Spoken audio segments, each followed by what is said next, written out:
Mesdames, Mesdemoiselles et Messieurs, bonjour et bonsoir. Merci beaucoup pour votre disponibilité. Vous nous suivez à travers cette émission Actualité à la Une. Tout cela a tellement makambo ebele ou iso les kanakati ya mboka na biso Congo. Le Conseil de sécurité de l'ONU tient une réunion à huis clos. C'est mardi sur les élections en RDC. Conseil de sécurité basangani lelo pour basolola ba élection ou iso les kanakati ya mboka na biso Congo. Est-ce que élection est kozala? Décision nini oyo bazui? Donc développer au cours de cette émission Actualité à la Une.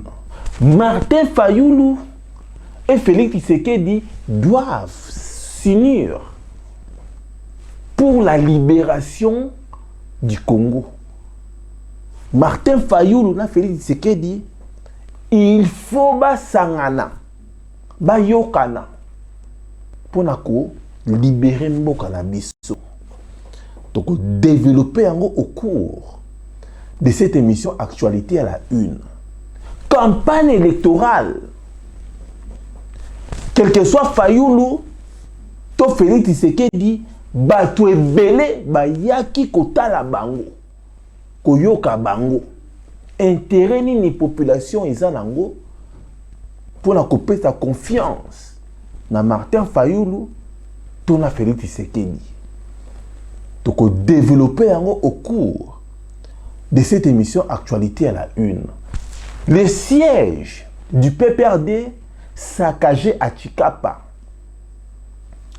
Siège ya PPRD, bureau ya PPRD na kata Chikapa, ba buki yango, ba pandi yango, pas ba peuple congolais. Trop, c'est trop. Donc développer au cours de cette émission Actualité à la Une. Kombo nangai Didi Dipumba, nasan de konabino congolais. Na ye na kata banda konabino po nangai bisabino espoir eza ya ko libérer mboka à une seule condition. Condition eza nini?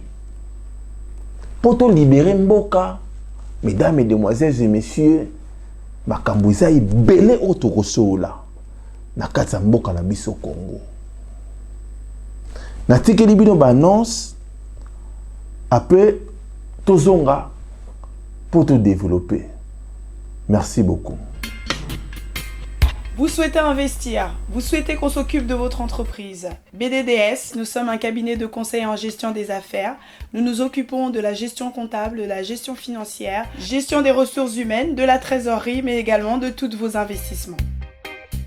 Donc on s'occupe de tout. C'est-à-dire, on regarde la fiscalité, on regarde la comptabilité, on regarde la finance, on regarde la trésorerie, on fait vos démarches au niveau de la banque, on va chercher les subventions quand vous êtes une association, on gère à votre place. Appelez, prenez rendez-vous.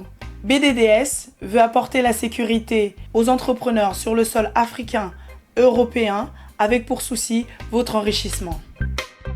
Que avoir une entreprise, ça va bien au-delà que d'avoir une rémunération, avoir de l'entrée de l'argent et de les sorties. C'est vraiment réellement de se constituer un patrimoine, quelque chose qu'on peut transmettre, même à ses enfants.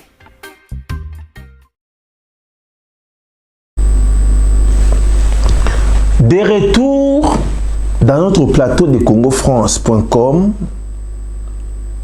Très chers amis de Congo France, Bosso Landabiso, les élections en RDC, tout le Conseil de sécurité de l'ONU tient une réunion à huis clos. C'est mardi sur les élections en RDC. Conseil de sécurité, Lelo Basangani. Basololi pour la élection Oyo. Il faut tout la vérité. Les élections au Congo, ils ont bêtis sabatumi tema. Les élections au Congo, ils ont fait sabatuma calcul belé. Les élections au Congo, tu éviter nani à trahir peuple. Les élections au Congo, tu éviter peuple congolais ou éco tellement pour la bengana la Kabylie. Les élections au Congo, tu éviter combien de bateaux barokufaté. Les élections au Congo, écoutez qu'à la histoire, Lilo, Bamindele, la communauté internationale, monde entier, Basotala, personnalité à Congolais. Congolais, où ça la kandenge nini. L'homme où ça ndenge nini. Femme douce, où ça ndenge nini. Moutumoko calme, où ça ndenge nini. Liboso na biso, ba ennemi. Conseil de sécurité et sangani. Et sur le bela makambo à Congo. Na kati ya conseil de sécurité wana, isana batu oyo basa pour Kabila, des pro Kabila. Mesdames, mesdemoiselles et messieurs. Isana batu misusu basa contre système ya Kabila. Ba o basa pour parce que basa na ba intérêt na kati ya Congo par rapport ya ba minerai, ya ba exploitation illégale. Mais na batu oyo mususu bamoni ke balié déjà. Bamoni ceux qui te continuent na régime oyo tozo risquer de perdre nion surtout.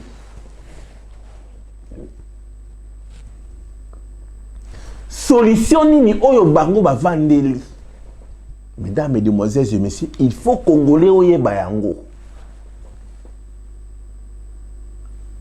Une milice, la communauté internationale, les Européens, les Américains, les Français, même les Africains mususu, mingi kati na bango ba na bese ba mona bimona meso ndenge peuple congolais ko se révolter. Décision oyo bango ba kozwa et koza la décision moko sous réserve.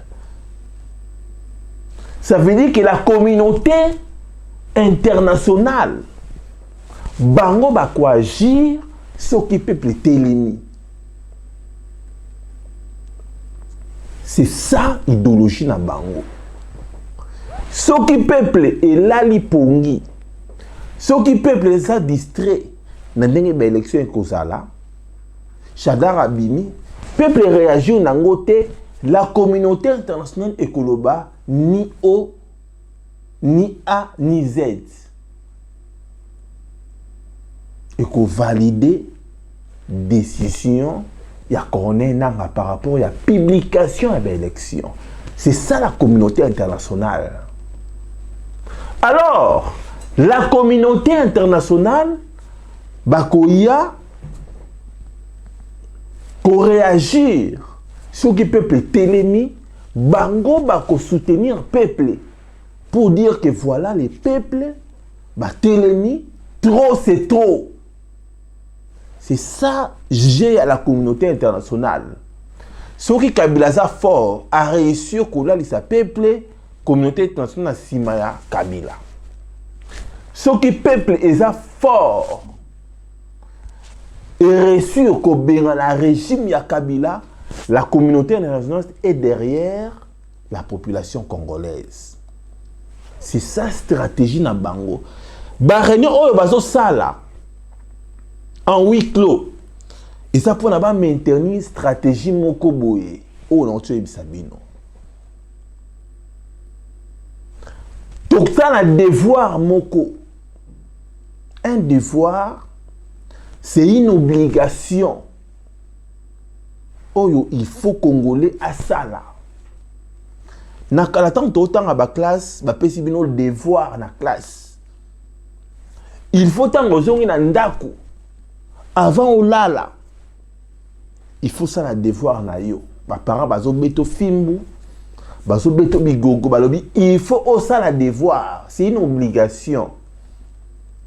na devoir au kosala, ceux qui ont réussi au passé classe, c'est pareil na makambo zo na kati ya mboka na biso Congo. Ceux qui ont réussi na devoir o na obligation oyo to libérer mboka na biso to moni misengo. Mais ceux qui ont ça na division, ceux qui ont ça na séparation, ceux qui ont ça li na ba discorde, na kofinga entre biso na biso, to komona jamais bonheur. Mesdames, Mesdemoiselles et Messieurs, nous avons 3 cartes à jouer. Au Congo, nous avons 3 cartes à jouer. Bino bakbola na biso, boye bayango, c'est 3 cartes à jouer de sa libération à Congo. La première carte, ezali ba opposant basangana.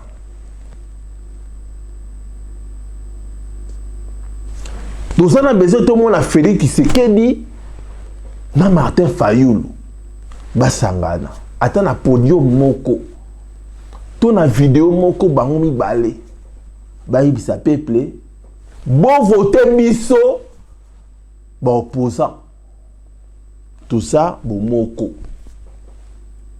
Et qu'on crée, mesdames, mesdemoiselles et messieurs, amour entre les deux camps.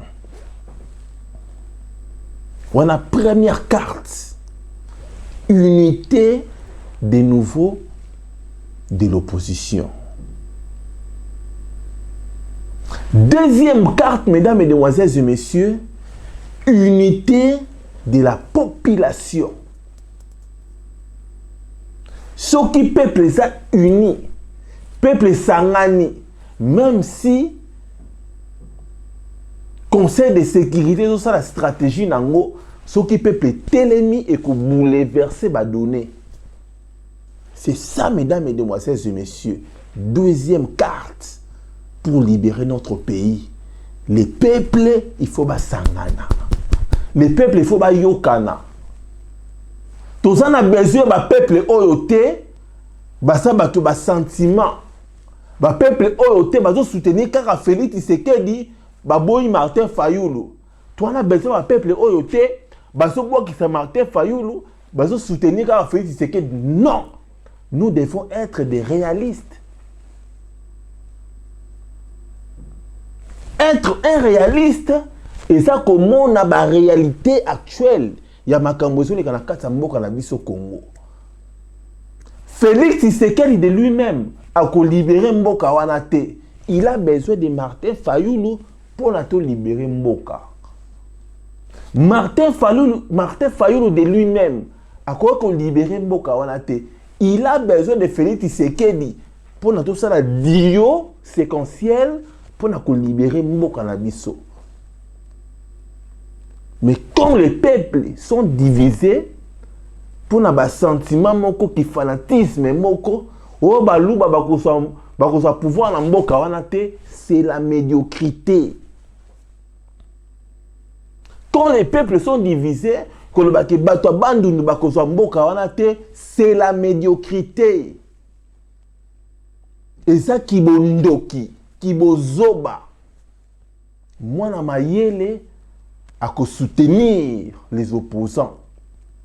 Akobenda ba opposant matoi, akoba opposant. Tout ça na moment moko ya ba risque belé. Ce qui te loupé étape poyo. To coller là encore pour 50 ans.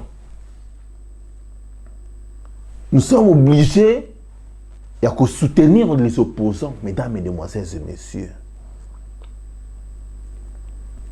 Quelle que soit union stratégique, il y a conseil de sécurité.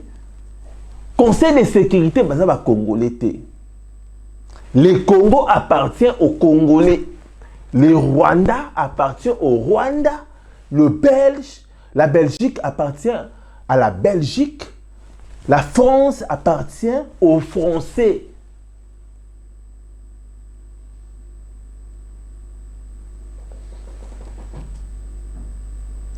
La Belgique appartient aux Belges. C'est ça, mesdames, mesdemoiselles et messieurs.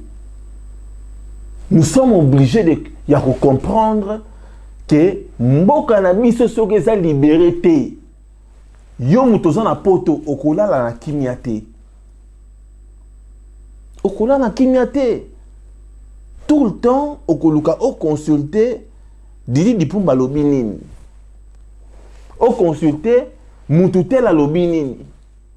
O consulter journaliste tel la lobi nini.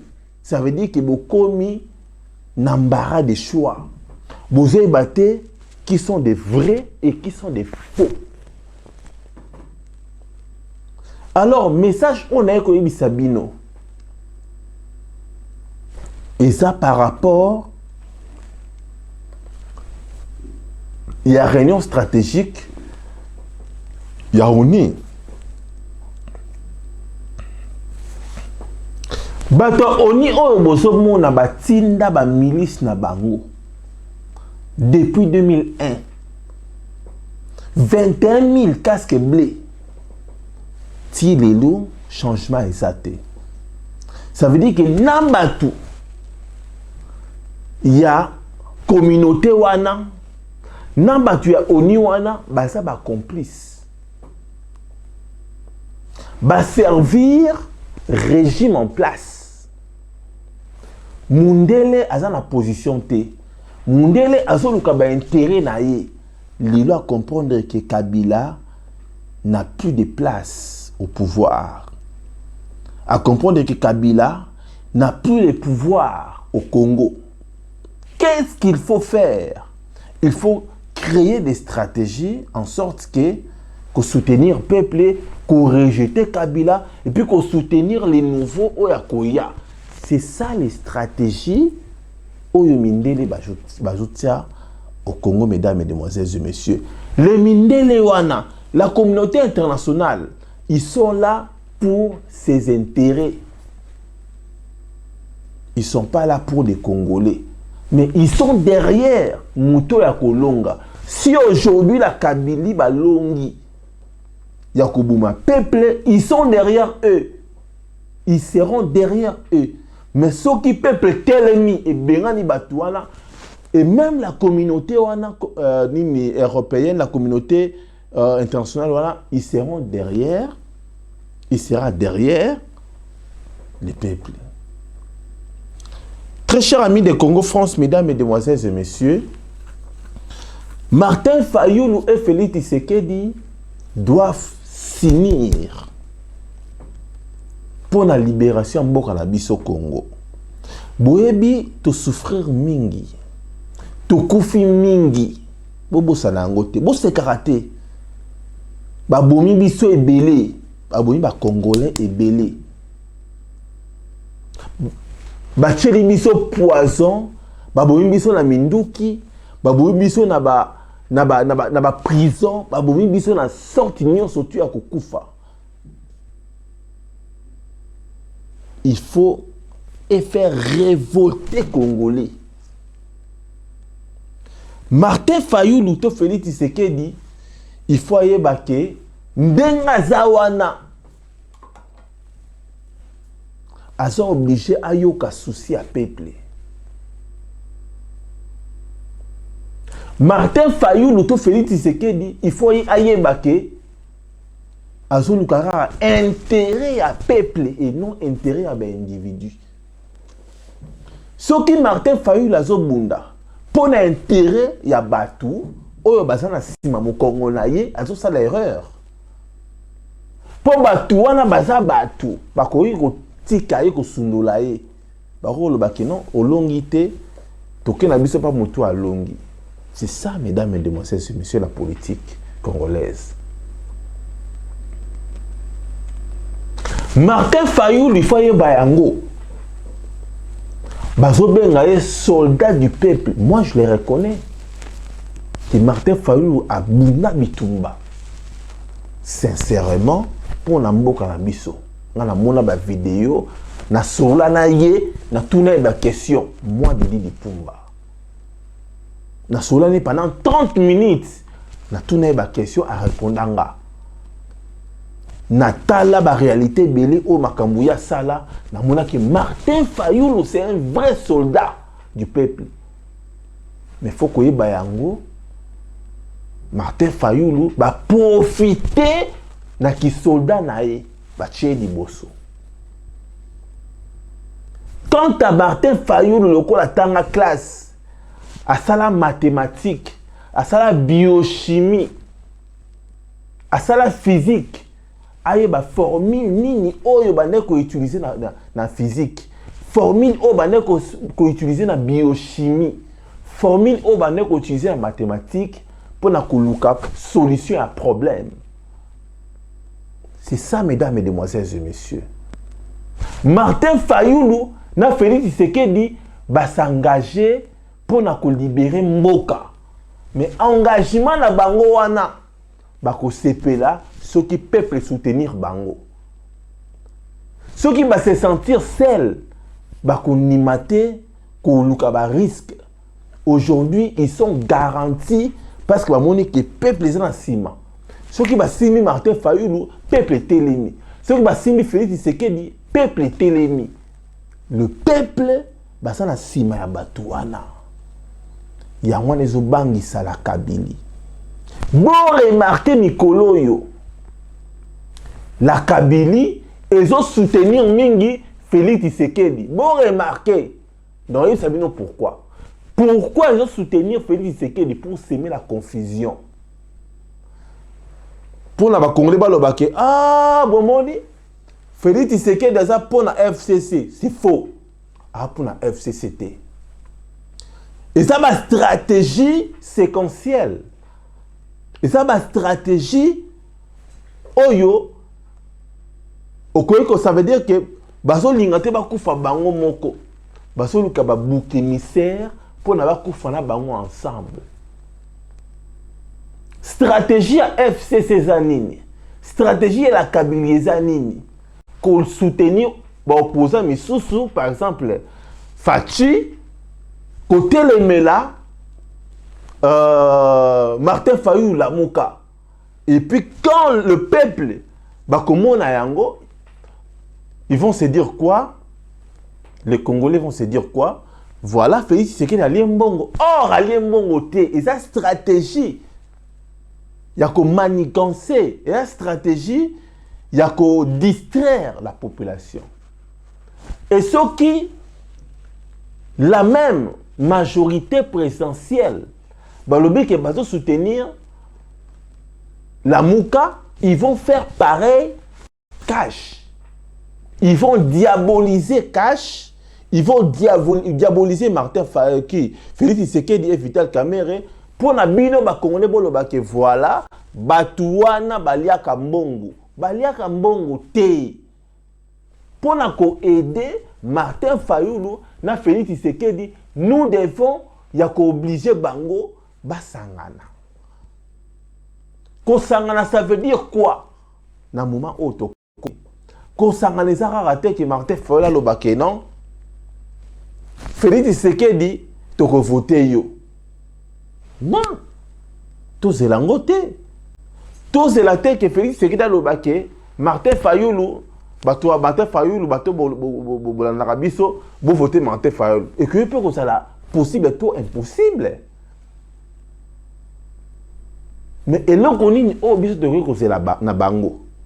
Et ça que, y a comme on a, Martin Fayulu, a ça le discours moko ya malamu pour Fachi. Pour Fachivit, et puis Fachivit cache, et ça le discours moko ya malamu pour la Mouka. Ce qui va sali dioana, babenga ango ticket à double séquence. Tu remona, tu gagner. Ce qui ticket à double séquence. Et salamité, et ça va risquer belé, mesdames, mesdemoiselles et messieurs, parce que aujourd'hui, notre population, aujourd'hui, les peuples congolais, bah ça confondu. Bah, monsieur, bah, éviter, na voté nan, oh, kuna le babo qui machine à voter le lendemain. Ça veut dire que les gens, bah, comme ils ont calculé, Mais pour tout aider Bango, pour tout aider la population, pour tout aider les opposants, il faut tout ça l'année. Tout obligé Bango. Félix Tshisekedi, osola ndangai na batunayo. Martin Fayulu, osola ndangai na batunayo. Il faut bo sangana avant tout comme toute une élection, avant le 23 décembre. Il faut bo sangana. Bo bisa batuke non, biso na biso to postuler, bo voter biso. Soki bo sali yango réussite. 3 cartes. La première carte, unité de l'opposition. La deuxième carte, unité de la population. La troisième carte, et ça bateau yo bozomona oyo. Bateau yo oni, conseil de sécurité, bakoki pe ko jouer rôle moka makasi pour na ko tia mutu oyo peuple lingi. Bango conseil de sécurité bana 20%. Tandis que unité de l'opposition, ils en ont 40%. Et puis peuple, ils en ont 40% pour tout longa. C'est ça, mesdames et demoiselles et messieurs. Bako Sabinote. Oh, Félix Tshisekedi, Asama B, Yekuna, Asamoibi. Non, c'est faux. C'est faux. Oh, Martin Fayulu, Asamoibi, Nasimanaye, Moïse Katumbi Bazali, c'est faux. Moïse Katumbi, aye n'a pas intérêt, c'est un commerçant. Un commerçant ne peut pas dépenser gratuitement. Il dépense que pour les intérêts. C'est ça un commerçant. Moïse Katumbi, en vrai, c'est un commerçant. Avant d'être politicien, il était tout d'abord commerçant. À soutenir Martin Fayulu na stratégie commerciale. À ce qu'il a intérêt na récupérer mbongo à dépenser. Mesdames et demoiselles et messieurs, en 2000, année 2000, voire même en 1999, 1999, tout le monde dit surtout comment est-ce que RCD Goma et Botami. RCD Goma, c'était pour neutraliser Laurent Désiré Kabila. Na RCD Goma, tout le monde qui Moïse Nyarugabo. Na RDC Goma, tout le monde qui la mère Mende.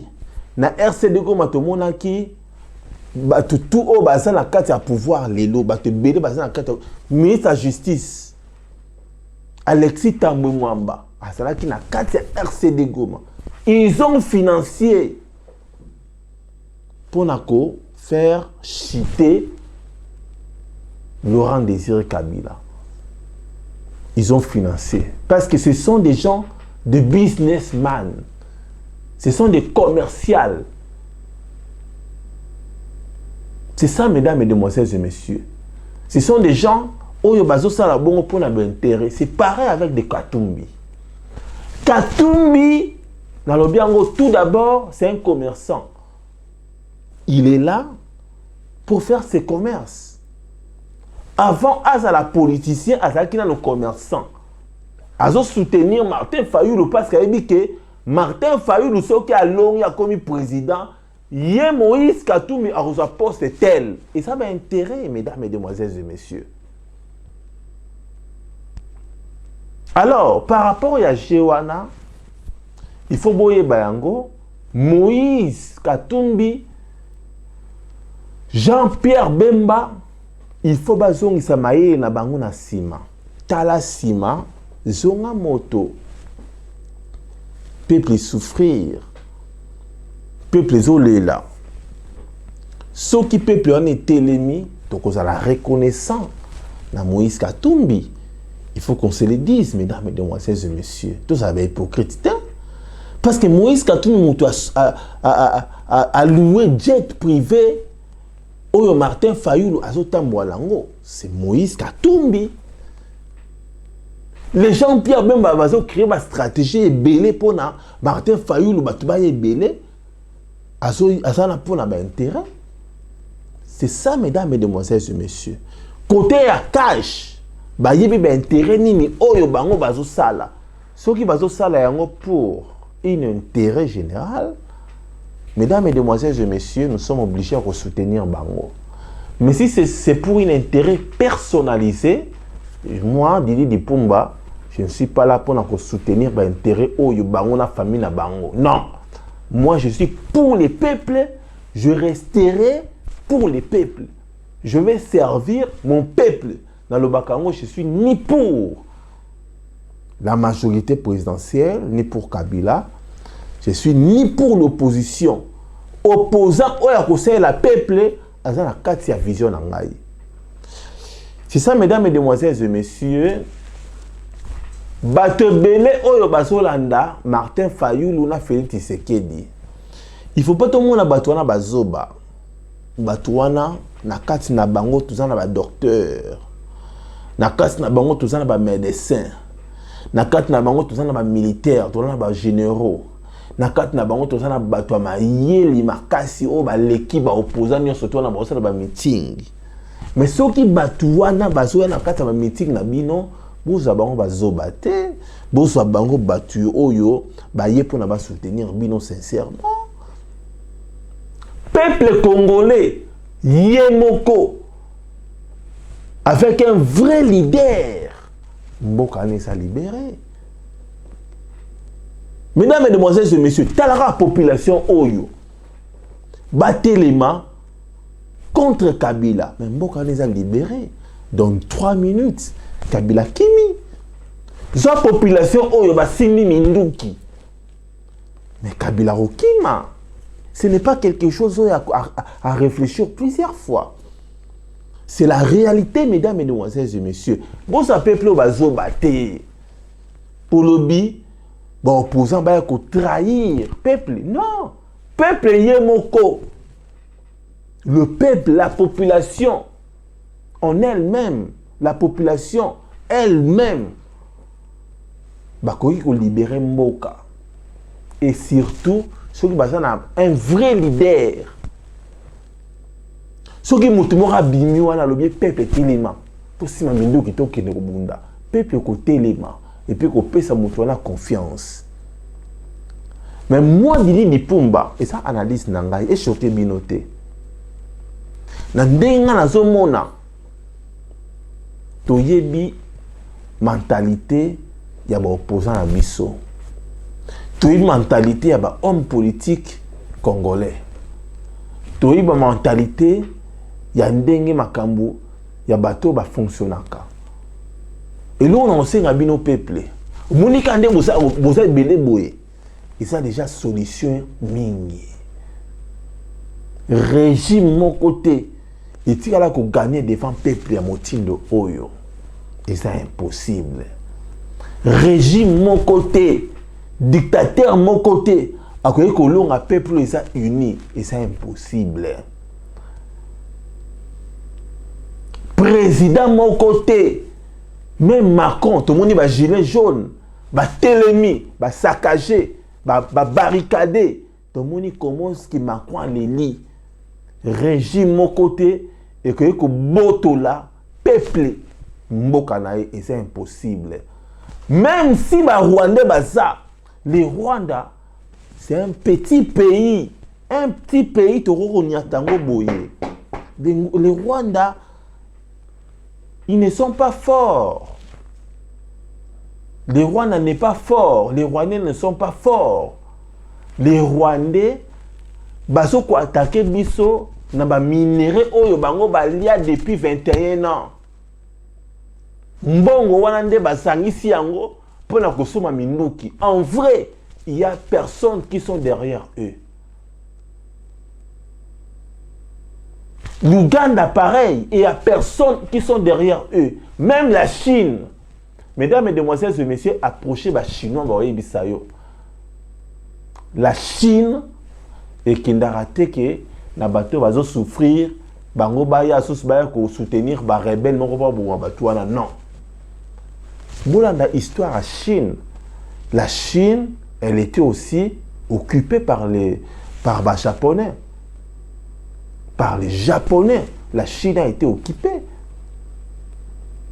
La Chine est qu'on dit que mon peuple est occupé les lots et soutenir le dictateur wana. C'est impossible. La Chine, pour eux, minerais à Congo, ils ont dépensé l'argent. Ils ont versé l'argent dans la caisse à l'État. Plus de 15 milliards de dollars dans la caisse à l'État. Non, bien voté. La Chine, bazo soit mbongo wana, bazo soit minerais à Congo parce que ils ont donné l'argent au gouvernement de Kabila. Plus de 15 milliards de dollars, mesdames, mesdemoiselles et messieurs. Na 15 milliards wana ba pesa ki Kabila benina oyemoro 8 milliards. O etikali ba salango ba route e simbité. Bino boye bien ngote mesdames et demoiselles et messieurs. La Chine est kobaluki la Kabila. Bukanga data lelo. La Chine est kobaluki la Kabila. Parce que la Chine ba yebi ndenge nini bango ba souffra tant ba salaka occupé par les Japonais. C'est ça, mesdames et demoiselles et messieurs. Vous voyez pourquoi Yini Kabila, Lelo? Parce que Kabila a vendu de minerais stratégiques.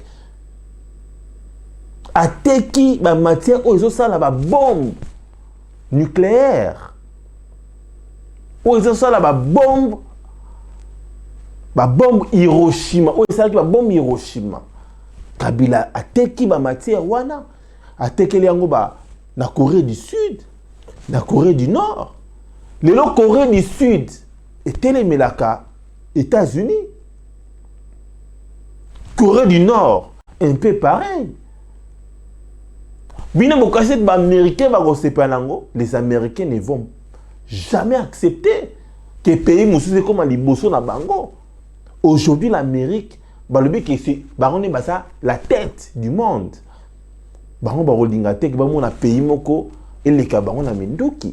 Et qui a vendu la matière wana? C'est la Kabylie. Les États-Unis sont contre. Ils sont contre la stratégie à Kabila. Aujourd'hui, décider la Kabila. Non, c'est une vérité. Tant que vous avez la réunion stratégique, on est au Salima, la réunion Oyo, c'est pour protéger la Kabylie. Ce n'est pas pour protéger la Kabylie, mesdames, mesdemoiselles et messieurs. Comprendre que peuple l'endi Kabila n'est pas la seule personne qui a coupé sa solution. Kabila n'est pas la personne prioritaire pour na couper sa solution, mesdames, mesdemoiselles et messieurs. Kabila n'est pas une solution pour na bango, pour na vivre. Non, ils vont changer la stratégie. Yakocha mwana mboka asala wana mwana nga mboka nga na ebiye au moment opportun to koleka pour doye bisabino mwana nga mboka nani oyo bakozwa bako obliger ba congolais aza boyebi epé peut-être bozo yebi bien te mais nga na ebiye. C'est ça, mesdames, mesdemoiselles et messieurs. Alors en conclusion, avant de conclure, tout le ballon na Madame Oyo, Madame Olive Lembe. Cette femme, quand on a monnaie pour la première fois, dans le lobby, congolaise, Babali est quand même peut-être à cause solo là. Na mobali na ena litoi, pour ebisaye que papa, total la situation mboka. Ce n'est pas ce que cette femme a fait. Cette femme, a continué la stratégie de balkanisation, stratégie de Rwandais. Moi, personnellement, j'admirais, moi, si Oyo, parce que nous avons quoi assister, orphelin, quoi assister, moi, et bandé ko se pays sangai. Mais avec le temps, j'ai compris que cette femme, baza ko utiliser pour la distraire population. Ba discours nous surtout au salawana maman Olive Lembe et sa distraction. C'est une femme au baza ko utiliser pour na kola les peuple congolais pongi. Bota la ndinga zalaka na ndinga komi. Ayebi bien qu'elle est poison. Ayebi bien qu'elle est poison ou ils ont traumatisé. Quand il fait ses discours, elle fait ses discours. Mais non, quand c'est des discours, c'est vraiment intentionnel. Mais non, quand c'est des discours, c'est un discours, pardon, oyo. Et ça pour distraire la population. Boulana madame, te bobeta na mabaku pour rien. C'est une forme qui a utilisé une marionnette. Vous comprendre, vous finga été. À l'objet que opposant nous surtout bazar na bana basa à l'étranger. Mais yé mon quoi habiter kabala étranger. Bana basa ba étrangère. Yé mon quoi habiter que basa mobile na za étranger. C'est ça mesdames et demoiselles et messieurs. Des fois, il faut bien comprendre makambo ebele oyo ezoleka sans pour autant vous critiquer, vous finga madame oyo. Vous finga était vous tika ya vivre na e parce que ninga sana vous ta santé ya maman oyo. Botala ki maman o ala la rapongi te bota mis na ndenge koma. Botala santé na ndenge botala mbebo na ndenge ko botala zolo na ndenge koma. Botala coude nini babe oni kingo na ndenge koma. Botala maboko na ndenge koma. Ça prouve que madame Ouaza malade. C'est bolandi beaucoup de distraction. Alors on a Kati, il y a Chikapa. Mesdames et demoiselles et messieurs, pandi saccagé bureau de la PPRD. Moi, je dirais bravo quand même à la population congolaise parce que il faut comprendre que ce n'est plus le moment de protéger le PPRD. C'est maintenant le moment de chasser ces gens oyo ba discriminer biso, oyo ba assassiner biso, oyo ba bomi biso, en tout cas sans pitié. Nous devons faire pareil dans le bureau, dans le PPRD, surtout où ils sont dans la ville, province, dans Bisso, pour leur montrer que nous ne sommes pas derrière eux, au contraire, nous sommes derrière les peuples. Mesdames, Mesdemoiselles et Messieurs, en conclusion, la Conseil de sécurité, basant la réunion stratégique, tout d'abord, pour l'intérêt de Bango, ce n'est pas pour l'intérêt de la population congolaise.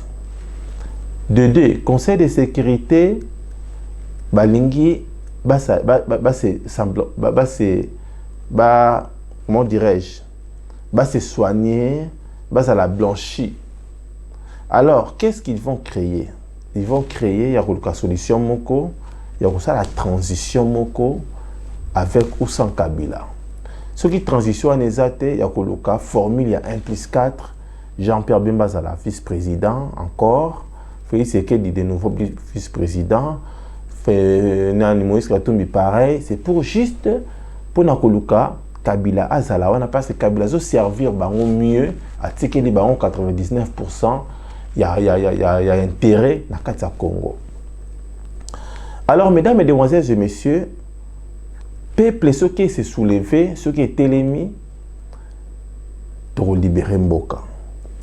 Opposants, ceux qui basangani, la conscience na bango baby qui pour libérer Mboka, pour libérer Mboka. Alors, qu'est-ce qu'il faut faire? Moi, Didi Dipumba, j'ai pensé à une seule chose. Naebi ke voix nangai, maloba nangai, ba émission nangai basota nango belé.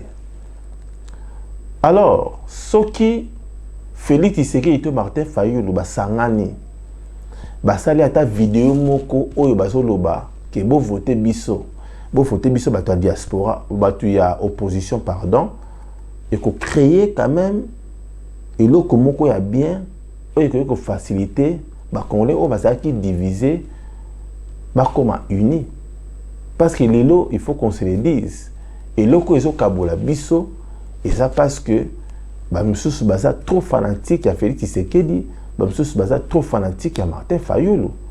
Mais tout ça, mesdames, mesdemoiselles et messieurs, qui ont arrangé Bisson et l'Eurotin, moi, je dis pour combattre dans Bunda pour l'intérêt à Martin Fayulu. Moi, je combats pour l'intérêt du peuple congolais. Ce qui peuple là les a bien, c'est ça mon combat. Martin Fayulu a un pouvoir à pas trahir. Tu es homme politique. Félix Tshisekedi a un pouvoir à pas trahir. Nous savons tous comment ça fonctionne la politique congolaise. Mais qu'est-ce qu'il faut faire pour réussir la révolution et Simba? Nous devons s'unir déjà au peuple congolais. Parce que ceux qui ont sanganité dans ce monde, libération au Toro Salata, jamais tu as la libération de sanganité, jamais tu as récupéré un bout dans opposant à sanganité. C'est ce qu'ils peuvent faire. Ce qui va s'allier en côté, nous, les Congolais, tous en peuple, tous en quelque sorte trahis. Les leaders au Bassawana, Martin Fayulu, Félix Tshisekedi, ils doivent comprendre maintenant que ça va leader pour libérer le Congo. Ils ne sont pas des leaders pour faire donner un glissement au Kabila. Ils sont là pour libérer le Congo. Parce que ceux qui vont libérer le Congo, tout va faible. Et la population et les opposants. Et qu'est-ce qu'il faut faire? On a PCBino 3 cartes. C'est une solution. 3 cartes, c'est la solution à Mboka. 3 cartes, il y a un qui libérer Mboka. La première solution, la première carte, Ezali, opposant Basangana, Bayokana, Basala, ticket séquentiel. Deuxième carte, et sa population, botika qui tribalisme na bino. O muluba rotika la jamais qu'on a pouvoir. Tika ko lobango. Soko lobango, o faciliter Kabila, o faciliter la Kabylie, o faciliter Bangwande. Ozo dit ma balkanisation sans les savoir. Tout soutenir opposant, on est la troisième carte, opposant. Non, population ils sont la unie. Il y a la deuxième carte. Troisième carte des années, mesdames, mesdemoiselles et messieurs, notre conseil à ONU, ils en a 20%. Conseil à ONU, on a 20%, on a 60%, bah, récupérer Mboka. C'est ça, mesdames, mesdemoiselles et messieurs. Tandis que ceux qui opposition, na population est sangani, et ça, à 80%, c'est déjà une réussite totale. Nous devons faire, on a le biwana, 3 cartes à respecter, 3 cartes à faire exécuter, 3 cartes à mettre en œuvre, 3 cartes, il y a la loupe, vraiment un résultat. Merci beaucoup de Bolandi Ngai, JB Bamenga Studio M Jonathan, Amisien Prince Ali en gaz na gaz, na remercie Mingi, Monsieur Alexis Idjembo Yabe Alexis, na remercie Mingi, sans oublier Rodrigue ingénieur, Moïse les sauveur. Na remercie Mingi Chimuchima Ngontabaluba derrière la caméra. Na remercie Bino Mingi Nzambalo la Sana Bino. Merci beaucoup, à plus.